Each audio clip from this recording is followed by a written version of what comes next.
আসলে আড়ালে আমার পানি পর্যন্ত ধরে। এই কারণে আমি ভিডিওগুলো বানাই। তো অনেকে হাসাহাসি করে, আমাকে নিয়ে অনেক ঠান্ডা করে। আমার যে এত কষ্ট, সাংবাদিক হিসেবে আমাকে কেউ পরিচিত করবে না। কেন? আমি শিক্ষিত না, অত উচ্চ লেভেলে আমি কথা বলতে পারবো না। আমি ওর মতো সরল সোজা এবং সৎ মানুষ খুব কমই দেখেছি আর কি আমার জীবনে। আমি যদিও গরিব, তারপরেও গরিব থেকেও কিন্তু এত সৎ থাকা যায়, আসলে আমি ওকে না দেখলে বুঝতাম না। ভিডিও কিভাবে এটা মাথায় আসলো?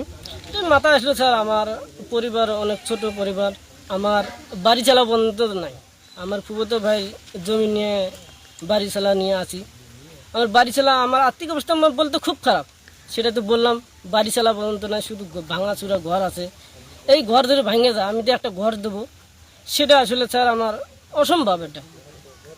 এটা আল্লাহ পাকের ইচ্ছায় আমি অনেক টেনশনে থাকি। এই জন্য এগুলা যন্ত্রপাতি আমি কিনছি, কিনা মনে কষ্ট, মনে আবেগ থেকে কষ্টগুলো আনন্দ দেওয়ার জন্য, চোখ দিয়ে যেন পানি না ধরে আড়ালে।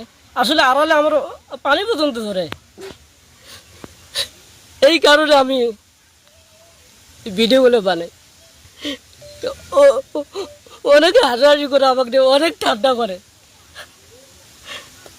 আমার যে এত কষ্ট, আমাদের বাড়ি চালাটা থাকতো, আসলে আমি অনেক খুশি হইতাম। আমি এখন নতুন সরকার, বাংলাদেশের সকল এমপিকে আমি আবেদন করে বলছি, বাংলাদেশের যত চর অঞ্চল আছে, অসহায় লোক আছে, সবাইকে দেখতে হবে। আমি চাই না আপনারা আমাকে দেখেন। মানুষ খুশি থাকলে আমিও খুশি থাকবো, এটাই আমার আদেশ, এটাই আমার কথা। আসলে আমি কথা গুছিয়ে বলতে পারি না, ছোটবেলার থেকে আমি এরকম। প্রশ্ন করবেন? এটা আসলে আমি ছোটোখাটো ভিডিও বানাই আমার এলাকা নিয়ে।